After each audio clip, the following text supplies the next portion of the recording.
let you suffer in this very life, but also in our future lives, it will always lead you take birth into, it is said that if you engage in stealing, then it will lead you to be born into a very poor family or very destitute.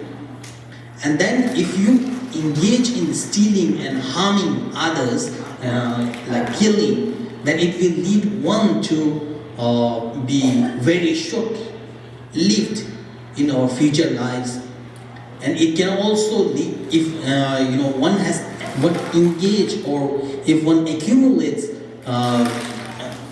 non-virtue out of anger, then that could lead one to be born into the hell realms and so on. So these are the karmic residues that we have to experience when we engage in deeds, when we accumulate non-virtues out of these afflictive emotions. And in this very life also, the causes of anxiety, causes of suffering, dissatisfaction, and causes of loneliness, and all these problems also arises from entertaining or giving rise to this negative thoughts.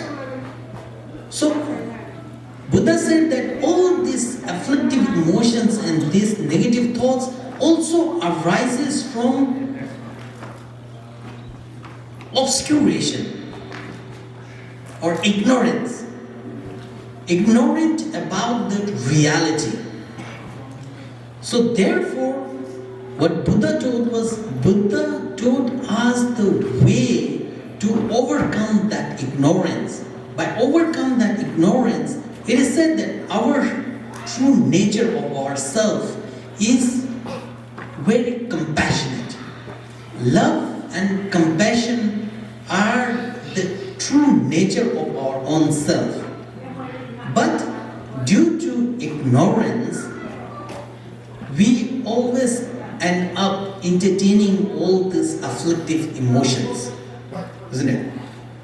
So therefore, in order to achieve happiness for oneself and for all our loved beings, for our loved ones, what we need to do is we have to practice love and compassion.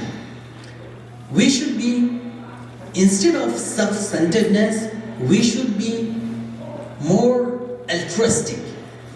You should be more concerned about the happiness of others. The more you are concerned about the happiness of others, the more you will gain inner happiness, peace, and so on. So, therefore, whatever the teachings of the Buddha, there are many yanas, there are many teachings which are meant for different mentalities of different people. But if you combine it, then all the teachings leads to one thing, that is to how to embody, how to realize your true nature, true self. That is love and compassion. So, in here, regarding the practice that we are doing now, is the practice of Avalokiteshvara, the handed-armed and handed-eyed Avalokiteshvara. If I go through a life story about Avalokiteshvara, Avalokiteshvara is regarded as the embodiment of the compassion of all sentient beings, all enlightened beings. So what he did was that when he was taking the path to enlightenment, at that time in front of Buddha Amitabha, he pledged that until I free every sentient beings from the suffering, and until I'm able to take all sentient beings to enlightenment, I won't, achieve enlightenment for myself. So it was that compassionate for others. So what happened is that it is said that as he was so compassionate towards others, then as you might have also heard about the suffering, as there are 6 realms in samsara, it is said that in this cyclic existence. So the people who are born into the lower realms or in the hell realms, it is said that they suffer a lot. They go through intense suffering. So as out of so much compassion, what Avalokiteshvara did was that he, out of compassion, he make supplication and aspiration, and with the power of his blessings, it is said that he was able to empty all the beings of this, lower realms, hell realm.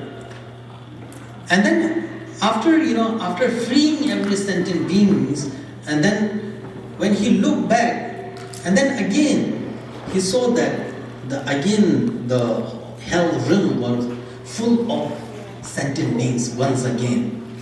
And then once again he freed all sentient beings that was being born into the hell realms.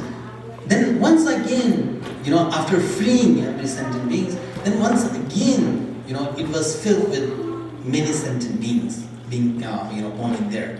So at one point he was like, now it seems like there is no end to the beings who are being born into the lower realms. However I might strive, I may not be able to completely empty every sentient beings from the lower realms. So at that time he was about to give his commitment, because he felt like he was so sad that because he was not able to, it doesn't seem like possible for him to, empty the lower realms, hell realm completely. So as he gave his commitment, it is said that his body burst into so many pieces. So because of the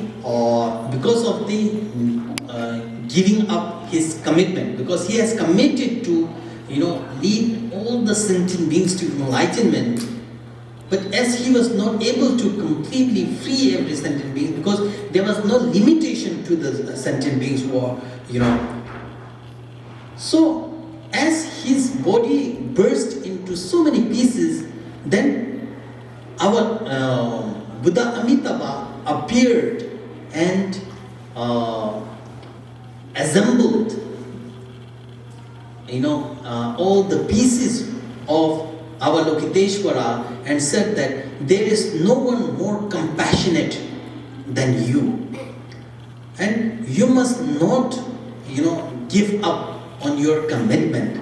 And he blessed him with this 1,000 arms and 1,000 eyes, so that he would be more effective in leading sentient beings to free from suffering.